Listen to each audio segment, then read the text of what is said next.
Welcome to the Grow My Salon Business podcast, where we focus on the business side of hairdressing. I'm your host, Anthony Whitaker, and I'll be talking to thought leaders in the hairdressing industry, discussing insightful, provocative, and inspiring ideas that matter. So get ready to learn, get ready to be challenged, get ready to be inspired, and most importantly, get ready to grow your salon business. Hey, it's Anthony Whitaker here, and welcome to today's episode of the Grow My Salon Business podcast. As always, it's great to have you join us here. Now, I think it's important to try and predict the future purely so that you can anticipate and prepare for whatever the future may bring. But I also think that as the last 3 or 4 years have shown, that you have to be prepared for whatever the world may throw your way and be able to adapt and evolve with the times. Now, my guest on today's podcast is Virginia Meyer. Virginia has an extensive background in the product side of the industry, and although she isn't a behind-the-chair hairdresser, she's also been heavily involved in the education side of the industry and is a co-founder and partner with hair colorist and trichologist David Adams in the 14J Salon in New York. Now, I did speak with Virginia on the podcast at the very beginning of COVID in March 2020, and that was in episode 32. And today I wanted to check back in with her and see how her business and the industry at large has evolved since then. So, without further ado, welcome to the show, Virginia Meyer. Well, thank you so much, Anthony. It is great to be with you and with all your listeners. And wow, I cannot believe it's been 3 years. That is crazy. I was just going to say that. As I just did that introduction, it was like, it's 3 years since we spoke. It's like, oh my God, I can't believe that is 3 years. Now, I'm going to ask our listeners that if they haven't listened to our previous episode, which was a long time ago, 3 years ago, it was episode 32, I think I said. And it was an episode that you shared with a couple of other people to sort of talk about the anticipation of what COVID would bring. So we will come back to that in a minute. But I thought what I'd first of all do is ask you to sort of do introduction of yourself. So sort of give us your 2-minute backstory. Who is Virginia Meyer? And then we can dig into all the other stuff. I love that. Happy to. So I have been in the business probably more than 40 years now. When I stopped to count, I have to kind of like, oh my gosh, has it really been that long? But I started very organically answering the telephone in a salon many years ago and actually fell in love with what the salon is all about and what hairdressers do. You very rightly cited that I am not a hairdresser, but I am a card-carrying hairdresser groupie. I think that hairdressers are the most powerful people on the planet. I think you have the ability to change people's lives in your hands. And I knew very early on that I wanted to dedicate my life essence to supporting that and to helping hairdressers be successful and salon owners be successful. So from that sort of very easy start, just answering the phone in the salon, became the manager, had the opportunity to meet Horst when Aveda was tiny. I became the general manager of Horst and Friends, which is now Jute. And then had the opportunity to work in distribution for about 15 years, where I helped salon owners every day be more successful with their business. And then from there, moved internally to work as the vice president of global education for Aveda for a number of years. And then from there, met my business partner, David. We had an education company pre-COVID that we kind of quieted during COVID. And we also co-own a beautiful salon in Tribeca, New York, where I, like many of you who are listening, work every day to support our team in being successful and to meet the changing demands of our guests. So I love our business and I love what you're doing, Anthony. And again, thank you so much for giving me the chance to be with you and your listenership. I really appreciate it. Thank you. Well, it's great to have you here. And I know you've got a lot of wisdom to share across a lot of different areas of the industry. And, I was reflecting, with you before we push the record button about, it's 3 years ago, as we've just said, since we last spoke. And really, when we last spoke, it actually wasn't for that long because, as I said, we shared the episode with a couple of other people. But we were talking about, it was March 2020, and that was was sort of ground zero of COVID, this thing that was spreading around the world. And none of us really knew how long it was going to last. I think at the time, a lot of us thought a couple of weeks and this will be all over, done and dusted. And it certainly wasn't that case. Well, depending on where you were, for some people, they did manage to get away with very, short lockdowns, etc. But, our conversations around that time were all about trying to anticipate, well, what impact is this going to have on our business, on our team, on the industry, etc. And you had some great insights that you offered at that time, which were really valuable. So I suppose what I want to do now, just to start with, is as a salon owner in New York, and I know New York was hit really heavily at the beginning of COVID in particular, because there was a sort of a mass exodus of people that left Manhattan, and we can dig into that. But let's just start off with talking about that. What were the changes that happened to your business that weren't just things that last 5 minutes, that that lasted months and maybe are going to be permanent? So so over to you. So interesting. We should go back and listen. I'm curious about what my predictions actually were, because my instinct is what we thought was going to happen happened, but differently, right? Because we don't have a crystal ball. We can't really see. But so it was crazy. I mean, we were open, we were closed, we were open, we were closed, we were open, we were closed. That initial time we were closed for 2 weeks, we truly thought that was going to be it. 12 to 18 months later, we were still working on reduced staffing. So everything changed. We had to reset everything. It was a wholesale level reset. We couldn't work the same hours. And then when, and I think this has happened for a lot of people, then when we could start to rebuild our hours, we discovered that our team just didn't want to work in the same way. So we had this beautiful cadre of just super loyal team members that had been with the business from the beginning and really helped us grow. Everybody was working a full-time schedule. Now nobody wants to work a full-time schedule. So we just had to say, okay, team, here we are. We love what we do. We love you. We love our guests. How are we going to put the blocks back in the box in a way that really, truly works? So we put our flexibility hat on. We met with each team member and said, what do you want to work? How much do you want to work? We met them exactly there. We recast our hours of operation. We took a look at sort of everything on the back end. We took a look at benefits. We took a look at, we've always had a very well-articulated compensation system. We feel very committed to making sure our staff has a clear path for growth with us. But we just used it as an opportunity to re-level set everything. The guests came back in droves. They're still coming back. We're still in a situation where, for us, guest demand is really outstripping our staffing levels. We've seen that level off a little bit, but it's still very prevalent. So I just think the whole world changed and our business changed right along with it. And we had to respond completely differently as leaders.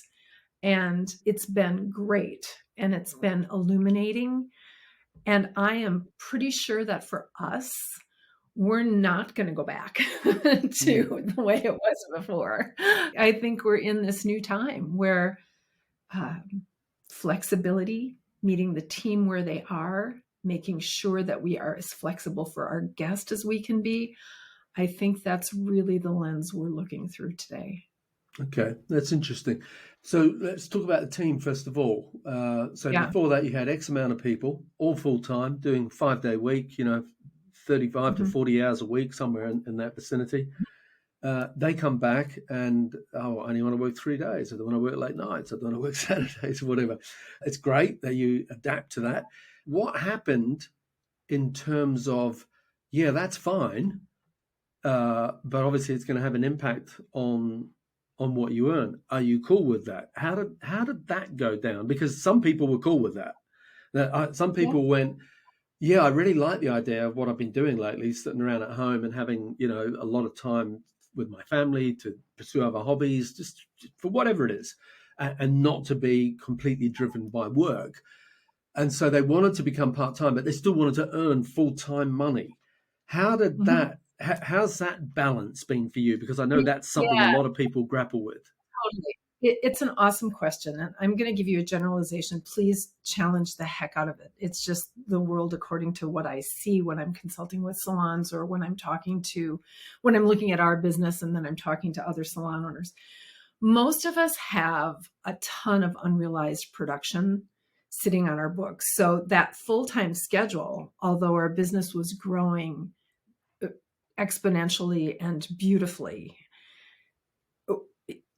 in a 5-day week, there's still opportunity for growth, right? So most of us were then and still today are in a situation where we can compress our books and take what we were doing in 5 days and push it into 4 or 3, and really not, if we're scheduling properly, not have a giant impact on productivity.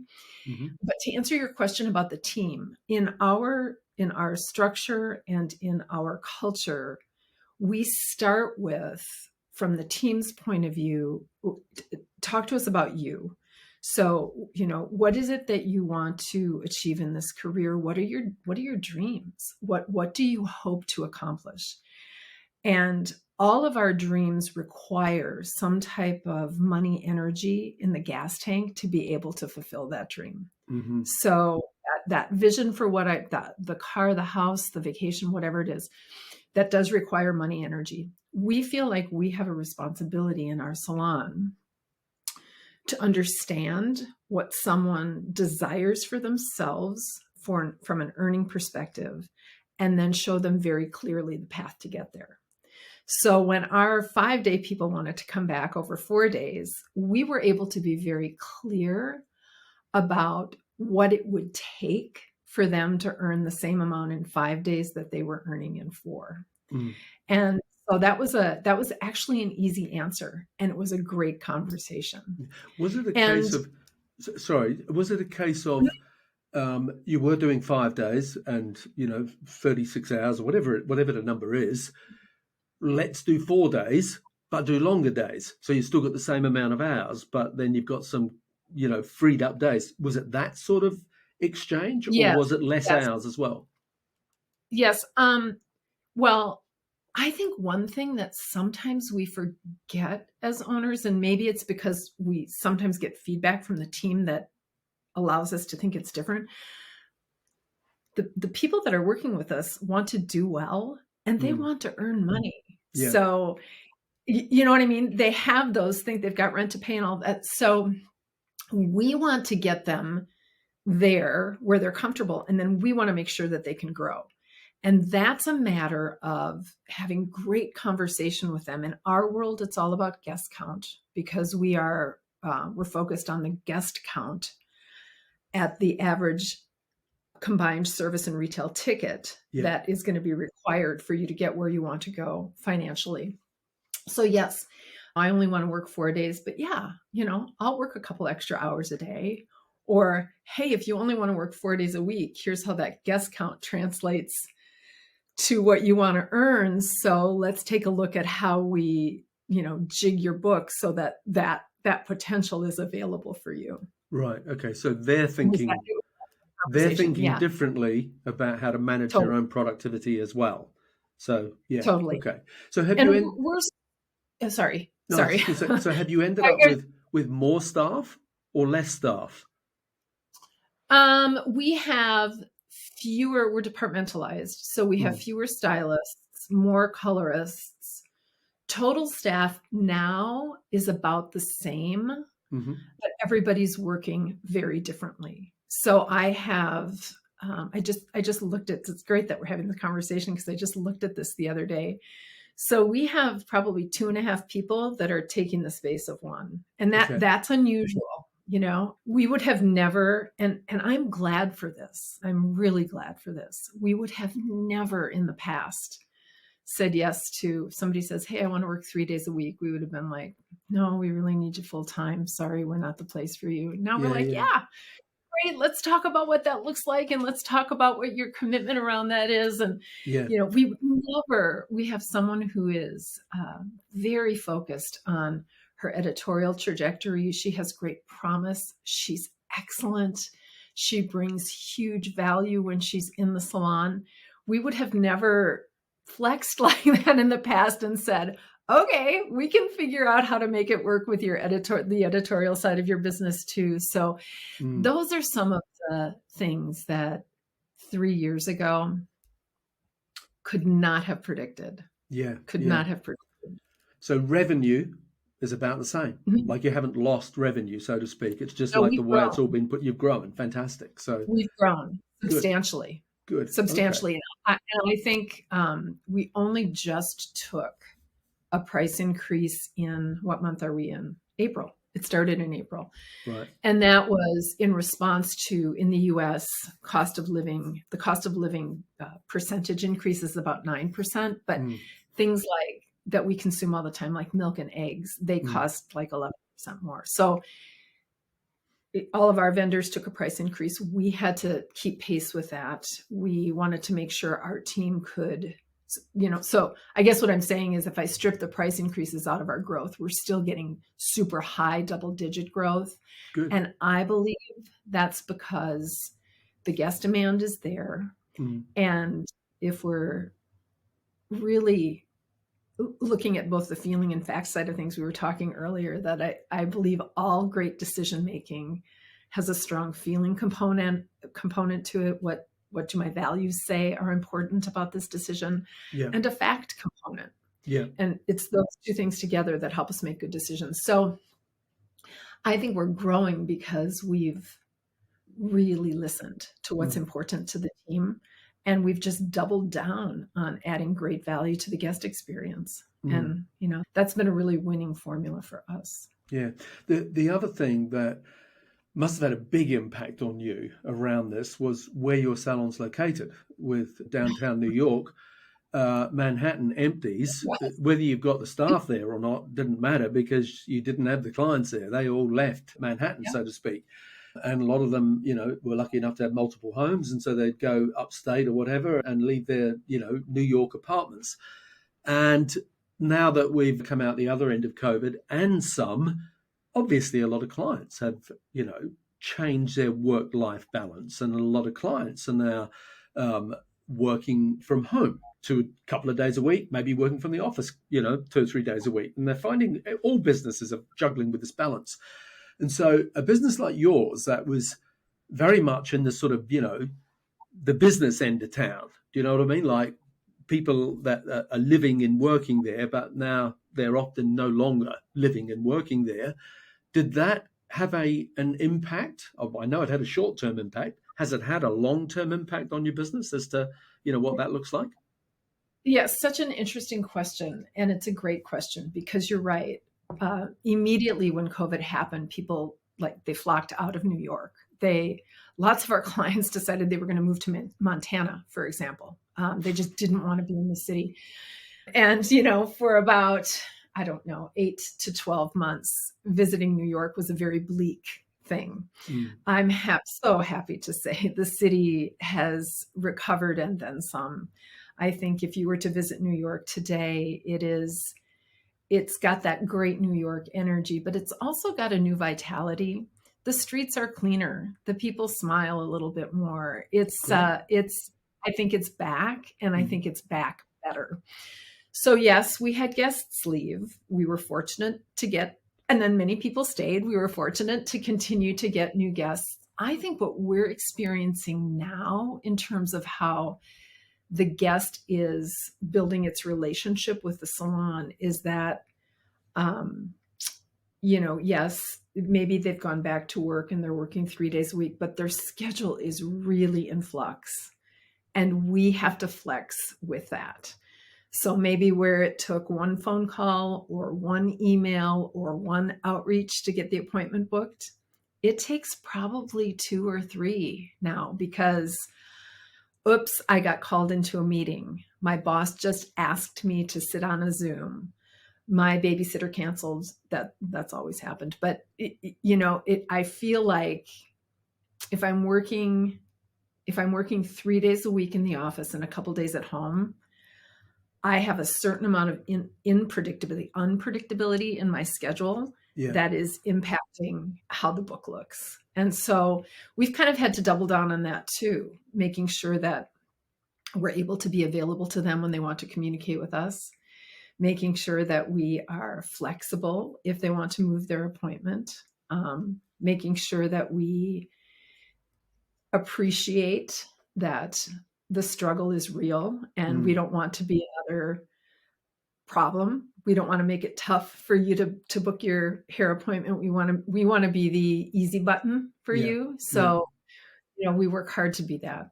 Yeah. How does that fit though with, oh, sorry, he or she doesn't work that day anymore?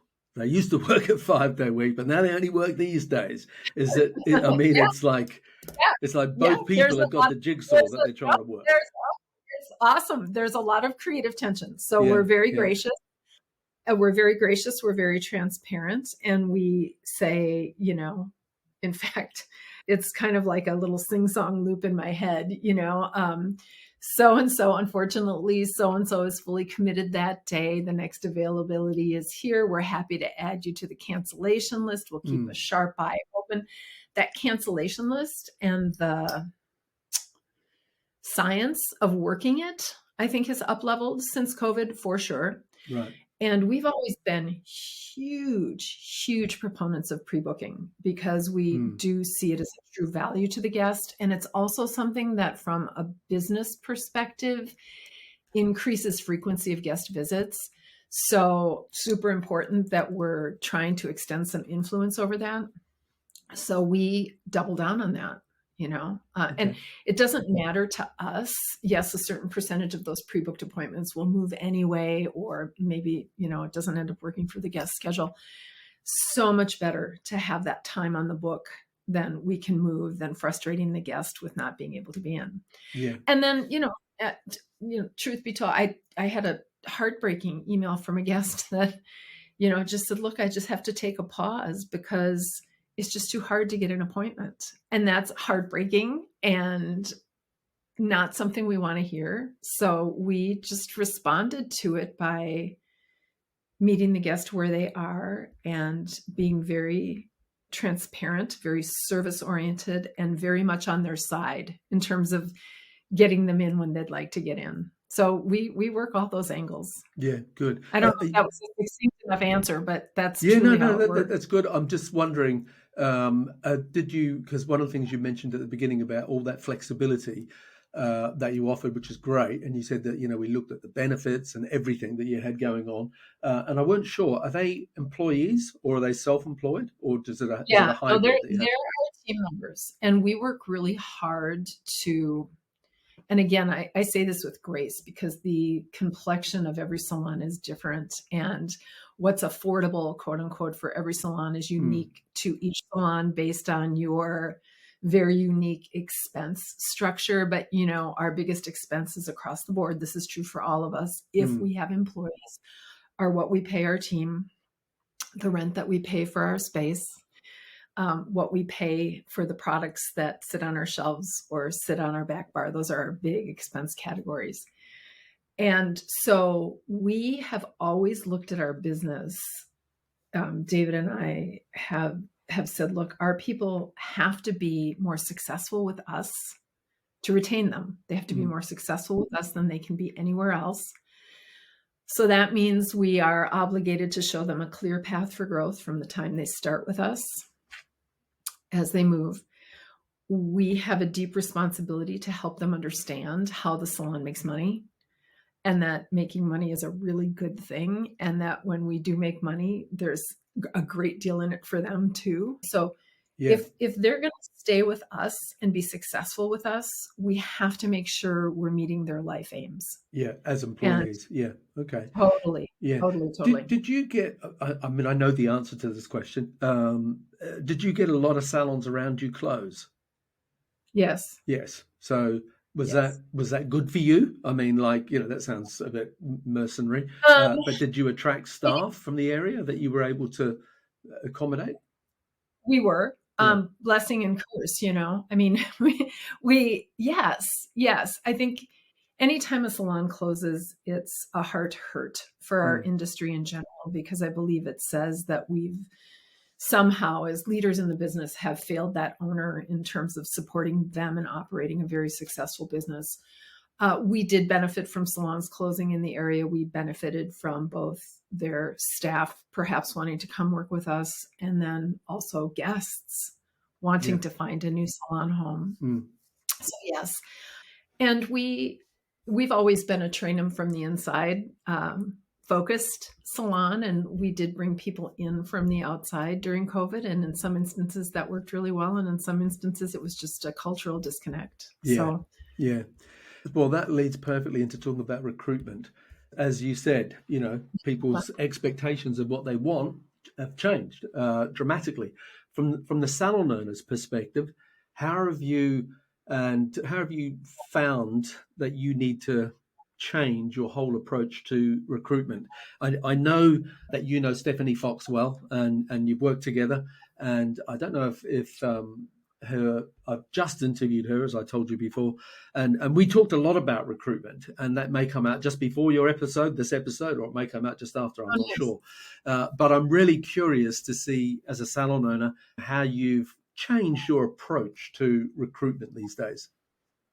kind of everything, as I say what's about to come out of my mouth, I want everybody to hear that this is my goal. This is my goal. I'm not saying that we're doing this, but we know we have to spend, and this is a huge amount of time, 10 to 15 hours a week on recruitment. That's completely different than it was before, because the recruitment strategy has to be the complement of everything. And it has to be brand and experience specific. And by that, I mean what people looking for a job are really looking for is a cultural fit, a place to grow, leaders that are involved in helping them grow. That includes education and compensation and all of those things. And making sure that we're telling that story, our brand story, our unique and special sauce story, very consistently across recruitment channels, which includes Indeed and how you advertise, and social media, and building relationships with schools in your area, and. So that takes time, and on your website. And so, when I think about, because I struggle with it all the time, the other dynamic in our business is David's in the salon every day working behind the chair. I actually live in Minneapolis, so I travel to New York once a quarter, but I'm very much behind the scenes, and I'm very involved in the business in terms of the operations. And I'm in the business every day. We did not have to spend pre-COVID as owners 10 to 15 weeks in recruitment, because if we placed an ad, people would come.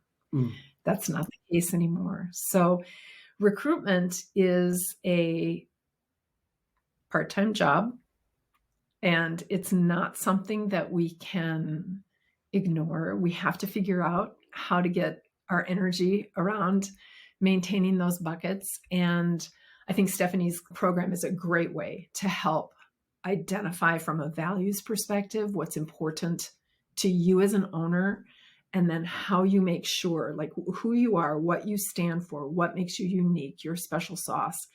That's what has to be communicated in every recruitment channel, because that's what's attractive to people. Yeah. And that's how you find the people that are the good fit for you. Yeah. What do you find, as a generalization, that is the big shift when you've got someone sat in front of you today that you're interviewing? What is it that they're wanting that, 3 years ago, that sort of wasn't a thing? Whereas now it's just, in part, this is partially COVID, but it's also partially generational. And I often talk about how a lot of things, often people have always talked about COVID as being an accelerator, not necessarily the cause of things, that accelerated a lot of trends. And the business model of more people going self-employed and more people wanting to be independent, whether it was suites or whatever. That was happening anyway, and it was being amplified because of the technology that we now have, with everyone's got a smartphone, and so you can take payment on it, you can book appointments on it, you do your marketing on it. and just the fact that we have this new generation in the workforce, Gen Z, who are anyone under 26, and our workforce is Gen Z. And so when you combine all these things, the technology, COVID, a new generation, there was an inevitability about new business models and new ways of working. Is there any particular True. generalization that you find about the person sat across the table to you when you're talking to them that, that this is who they are and this is what they want? Well, what's been great about what you just described is that it's forced us to get really great at articulating who we are and how people can be successful with us. We believe fully, and again, I say this with grace, that we can help anybody be super successful in this business, and we're highly committed to that. And this is what it takes in our environment. I think there was the movement pre-COVID to get out of school, get on the floor fast, reduce the training time, We've looked at all of those things too, and try to live in the creative tension. There's a point at which the internal training, if we're people coming out of school have some level of technical skill, or in the US have demonstrated a level of technical skill to get their license. However, what we're finding is perhaps don't have the interpersonal skill or don't have the confidence with the technical skill or whatever it is. We have to address that in our training, and we have to make sure that when we develop someone that they feel fully confident to greet the guest that is sitting in their chair, the needs of the guest that are sitting in their chair. And there's a point at which you just can't go any faster. I mean, the skills are the skills, the time is the time. So we try to really understand where they're coming from, what's important to them in that experience, and then just be super transparent about what the process looks like in our salon and what's in it for them and what awaits sort of at the end of the training process, and be really clear that it might not be for everyone, but for those it's for, it's exciting. And we're going to make sure you're a very, very successful hairdresser. So in a way, I guess it's just forced us to get very real. And we've tried to shorten everything as much as we can to meet that demand to go fast. We've tried to, but at some point, you can't go any faster because it compromises quality. So yeah, exactly. Yeah. And they have, they have different technology to enable them to learn outside of the classroom. Everyone can, we're all online. We've all got phones. We've all got access to YouTube, social media, whatever. And so there are a lot of opportunities to learn if you take the initiative to dive in there and to do the work. But you still can't. You can't fast track experience. You can't fast track. Well, you've actually got to do a certain amount of heads before you're competent at that. That's one thing that you just can't change. But a lot of the other things are movable. One other comment to that, Anthony, excuse me. I think, and this happens to all of us, we confuse our ability to name the thing with the ability to do the thing. And they're very different things. So you can say, someone new coming in could say, I'm super confident with my blow drying skills and But then when you put them in an environment where the hair is tricky or the guest is tricky, because those are the things we're trying to manage. Sometimes the hair is easy and the guest is difficult. Sometimes the guest is difficult and the hair is easy. Sometimes they're both difficult and sometimes they're both easy. And a great training program teaches you to navigate all of that in a supportive way. So for us, getting their hands in hair faster, giving them exposure to more and different kinds of hair so that they for themselves can understand the difference between speaking, I can do it, and actually being able to do it. And so I think that's the gap we're always trying to manage educationally. Yeah, that makes sense. Now, on one hand, everything we've spoken about so far is very much about you, New York, your salon, and those situations. But you sort of touched on it at the beginning, that you have a much wider view of what's going on in the industry because of the work that you do with Aveda. So that brings another perspective to it that you have. So tell us about the training side of things as someone who is involved in a corporate level as well, and just having a wider overview of the industry in the US particularly. What are the changes that you're seeing in training? I mean, we've sort of touched on some of it from the technology point of view, but also from the COVID Yeah. point of view. How has that sort of all, evolved over the last 3 years? Great question. I think it's still evolving. I think now and I can answer from a business owner, leader, manager standpoint, and then more from a technical standpoint, just in terms of what I see. I think now we as business leaders, at least this is the perspective that we're taking, want to double down and focus heavily on developing our culture and becoming a values culture-based leader and translating values, purpose, and culture to the operational work that we're doing in the salon. So we've got real needs. We have to recruit more staff. We need more new guests. We need to up our level of operational efficiency and rigor to be able to respond to what's changing economically in the world. I think the operations things, those have always sort of been there, but what's different today is that leaders looking from what do I stand for? What's important to me from a value standpoint?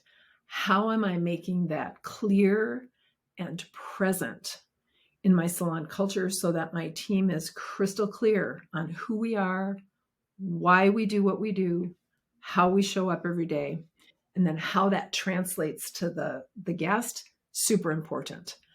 I also think that we have to always, our job is looking for ways to add more value to the guest experience, more value to our team experience. On the consumer side, we can see that things like scalp health are becoming more and more and more important. The ability to expand our service offerings to treat everything that's happening from the neck up, underneath the hair, and then what's underneath it, or on the skin as well, if you have a spa, I think is very important. And recognizing that the need to create highly customized solutions is also really important. So if the guest wants what they want when they want it, and they deserve to get it, and they want something created uniquely for them, then what does that mean? So I would ask rhetorically salon owners to think about, so what does that mean? What does our culture say about things like consultation? What does our culture say about what our promise to our guest is in receiving a consultation, or understanding what the price of the service is before the service begins, or understanding what the customized solutions are for them, or understanding what that blow dry lesson looks like for them, or understanding the complement of products that are right for them and giving them access to be able to get those products either in salon or online. I think some of those things are the work at hand. Yeah. Okay. One of the things that has happened, it's been happening for 20 years, the salon suite type thing, the independent thing is really growing. It's growing everywhere, here in the UK, in Australian market, all over the world. As an industry, there's more and more of that happening. And sometimes the conversation becomes that one of the things that's driving it is, and you mentioned the word leadership a few times, that one of the things that's driving it is that the traditional, usually referred to in America as a commission salon, outside of America, it's always referred to more as an employee salon as opposed to a self-employed salon. So the employee-employer relationship, that type of salon. It's exactly the same thing, just slightly different terminology. And so one of the things that's often said is it's what's driving this movement towards suites and independence, as well as the things I spoke about, the different generations and the technology, etc., is that the traditional salon model has to lift its game. And with a lot of things that you've spoken about in the last 45 minutes or so, You've brought up about culture. You've brought up about values. You've brought up about vision again and again and again. It runs through everything you talk about, which is great. I'm a firm believer in all that as well. And so I suppose where am I going with this? I'm sort of thinking about what you're talking about is very much not exclusive to that commission-based salon, but that's sort of where your message is, isn't it? It's like, listen, not everyone wants to go to a suite or be self-employed. I don't, as a consumer. I've often said that, and I don't sort of hide from saying that. I just want to be in a salon environment, a bigger environment, as an employee, as an employer, and as a client. But I recognize exactly what you're talking about, that businesses need to get really clear on who they are and what they offer, and vision and values and purpose. And they're not just buzzwords, they actually mean something. So I suppose what I'm waffling on about here, what I'm really trying to get to is to get your take on the future of the commission-based salon. Where is it, and what do you think it looks like at the moment in the United States? Wow. Okay. So maybe we'll talk in another 3 years and see. I think we have so moved beyond. So again, there's the operational side. You got to, as a leader, you have to understand what the drivers are on the operational side of your business. But I think we have so moved beyond the particular business model and so into a time where what people are lining up behind is that vision, is the purpose, is what they can become with a company. I think Stephanie's research even talks about people preferring to work in an environment like that versus necessarily working on their own. And I know we have amazing, successful, independent operators, and I love that we have that. Yeah. And I feel an obligation to help them be successful in their small business of one, as much as I feel an obligation to help a salon owner of any type be successful. And I think we are in a time where, gosh, when I started in the business, Anthony, rent was cheap, hairdressers were plentiful, and you could hang out a shingle, and if you build it, they will come. Yeah. It's just not that way anymore. Our world is incredibly complex. We are moving at a breakneck speed in terms of the information that we have at our fingertips and how it's being served up to us based on our unique preferences and so forth. And so we just have to, if we're going to be successful salon owners and leaders, I just really believe, and I think it's a beautiful opportunity. We have to step up and step in to our full role as a leader, which means we're tending our culture. We're creating a place where people want to be, where they want to come, stay, and grow. We are tending our flock, and we are recognizing that they're bringing everything they have to work. And some of it isn't attractive. The mental health struggle is real. We have to figure out how to address that. The need for, if our greatest human need is to be seen, heard, and understood, a very wise person once said that, and it stuck with me, then that's part of our role as a leader. So we can't just say, check your bags at the door and come to work, do your clients, go home. It doesn't work like that anymore. People want to be in a community, and they want to be in a community that cares about them. So that's our great. It is such a privilege to lead. It is such a privilege. It is such a privilege. And whether we accept it or not, if we look in our business, and I include my own in this with grace and space, everything we've got that we like, everything that we've got that we don't like, has its rooting in a cultural component, and we are the ones who are manifesting it. So it's up to us to be able to look at that, the great part of it, the parts that make us cringe and say, you know what, I've got a great chance here, and I'm going to do everything in my power to be the leader that I can be, so my team can be successful, and I have a salon that lasts. We have unlimited potential. We just have to decide if we're ready to do the leadership work to leverage that potential. Yeah, no, great words. If you were listening Yeah. to this and you were a young hairdresser, salon owner, maybe 2, 3, 4 staff, small salon, and they were listening to this and you were thinking, and you aspired to more, and you're listening to the, because leadership as a word is often one of those things that people think, well, I'm just not that. I'm just not a leader. I'm just who I am, little old me. What would you say to them you That's a do great to become a better leader? How do you, we all know how we develop our skills at balayage, etc. But how do we become a better leader?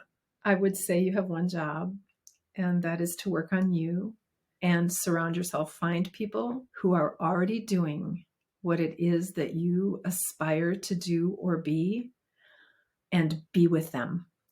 Watch what they do, because they leave footprints. They do things that other people don't. And the great thing about just kind of being a human being is that the work is never done. And we are, all of us are on the same journey, and each of us is on a unique path, and the work is never done, and we're here to support each other. So I think when you look at, for however you term successful, look around you and find people who emulate or who live what you aspire to be, and then be with them.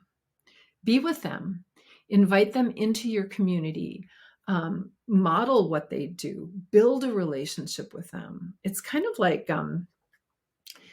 people who want to live a healthy lifestyle find other people who are going to the gym and walking and all that. You go there because they're already doing what it is that you aspire to do. And it's easier to do it when you're in your community of people who are already doing it.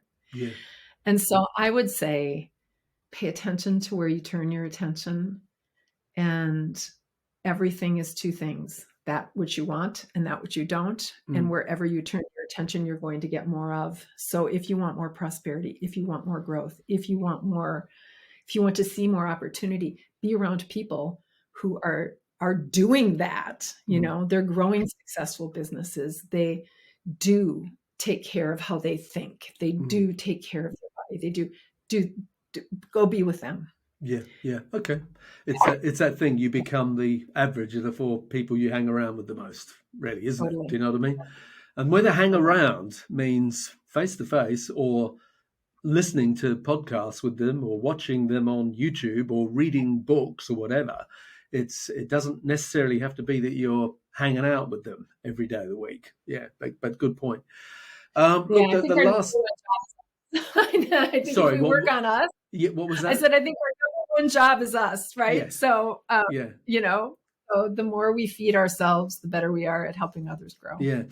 One final thing that I want to ask you. You mentioned that you were with Horst at the beginning of Aveda Days, which is, I'm sure that was a very interesting time. I've talked about it with many different people. I've actually been lucky enough to sit down one-to-one and have lunch with Horst as well many years ago.